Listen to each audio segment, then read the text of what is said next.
और अब बात लश्कर के आतंकी सैफुल्लाह खालिद की करेंगे, क्योंकि पाकिस्तान में अज्ञात हमलावरों ने सैफुल्लाह की गोली मारकर हत्या कर दी है। खबर यह है कि सिंध में सैफुल्लाह के नमाज जनाजा में लश्कर के कई आतंकी मौजूद रहे। सैफुल्लाह की लाश को पाकिस्तानी झंडे में लपेटा गया। उसके बाद एक एक करके लश्कर के आतंकियों ने नमाज जनाजा पढ़ा।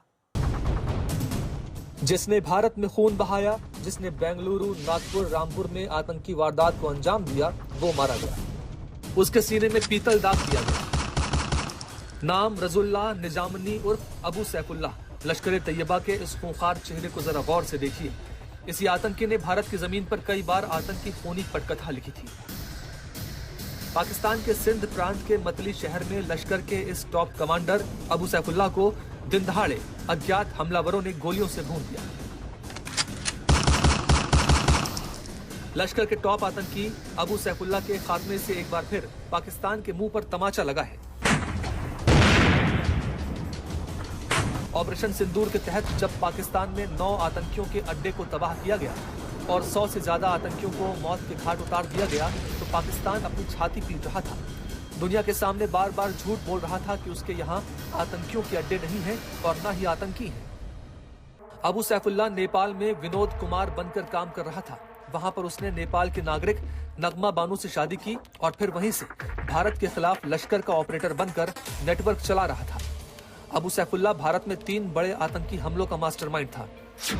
2005 में बेंगलुरु IISc पर अटैक का मास्टरमाइंड, 2006 में नागपुर के RSS मुख्यालय पर हमला, 2008 में यूपी के रामपुर CRPF कैंप पर हमला जिसमें 7 जवान शहीद हुए थे। भारत में इन आतंकी हमलों में हर बार अबू सैफुल्लाह का नाम सामने आया, लेकिन हर बार वो बच निकला। पाकिस्तान के इस आतंकी अबू सैफुल्लाह ने अपना बेस कैंप नेपाल को बना रखा था। नेपाल से ही घुसपैठ कराकर वो भारत आतंकियों को भेजता था। उसने पैसे का जाल बिछा रखा था और नेपाल से भारत को खून से रंगने की प्लानिंग करता था। लेकिन रविवार को उसकी कहानी का आखिरी चैप्टर लिख दिया गया। जिस पाकिस्तान की जमीन पर लश्कर तैयबा आज भी फल फूल रहा है, उसी जमीन पर अज्ञात हमलावरों ने अबू सैफुल्लाह को जहन्नुम पहुंचा दिया।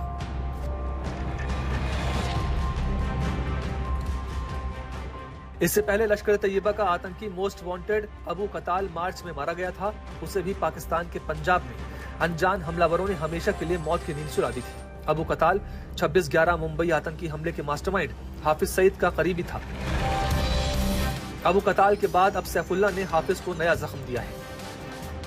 आज भारत में उन परिवारों को कुछ राहत जरूर मिली होगी जिन्होंने अपनों को नागपुर, रामपुर और बेंगलुरु में खोया था, क्योंकि अबू सैफुल्लाह जो आतंक का आर्किटेक्ट था, वो अब किसी नए हमले की साजिश नहीं रच सकेगा। दिल्ली से अरविंद ओझा के साथ आज तक ब्यूरो।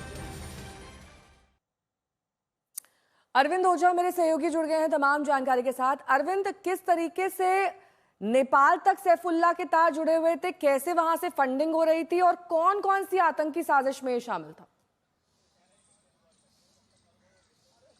देखिए, भारत में 3 जो बड़े आतंकवादी हमले थे नेहा, उसमें ये सीधे तौर पर न सिर्फ शामिल था बल्कि उसकी योजना भी नेपाल में बैठकर इसने बनाई थी।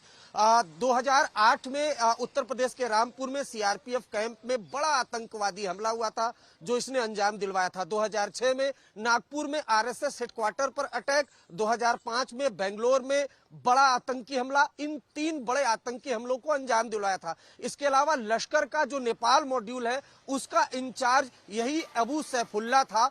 जब एजेंसियों को इसके बारे में जानकारी मिली तब नेपाल से लश्कर की टीम ने इसे पाकिस्तान के सिंध प्रोविंस में शिफ्ट करा दिया था और वहां पर बैठकर हाफिज सईद के इशारे पर लगातार लश्कर के काडर को न सिर्फ रिक्रूट कर रहा था बल्कि भारत और खासतौर से कश्मीर में जो आतंकी हमले करने के लिए आते थे उनको लॉजिस्टिक प्रोवाइड करना, उसको फाइनेंशियल सपोर्ट देना, ये इसका काम था। तो इसकी जो अज्ञात हमलावरों ने जिसको मौत के घाट उतारा है, सीधे तौर पर ये हाफिज सईद के लिए बड़ा झटका है कि क्योंकि 16 मार्च को हाफिज सईद का एक बेहद करीबी अबू काताल, उसकी भी अननोन गनमैन ने हत्या कर दी थी। तो सैफुल्लाह की बात करें तो ये एक बड़ा आतंकवादी था और लश्कर का ऑपरेटिव था जो लश्कर के आतंकियों को रिक्रूट करता था। ठीक है, एक बड़ा आतंकी, यहाँ पर उसका खात्मा।